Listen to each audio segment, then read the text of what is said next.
leather jacket that fits me. The wind doesn't blow up underneath. Seal the neckline pretty good. And just enjoy a little bit of mud, sand, and wind.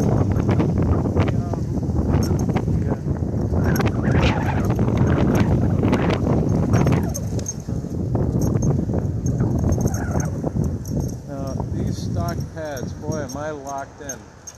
I got like lean back lift on my toes. Right here, my toes are like so locked in that I can actually jump and lift the wheel right off the ground. I never had stock pads like that before, and I cut them in. So I like to hang with my feet a little toward the front, and it's harder to move around with these heavy spikes. I can. Anyway, right there is the torquing position. Boom, boom. Torque into what's left of the pad, front or back. There I can just see. I got a good grab on it.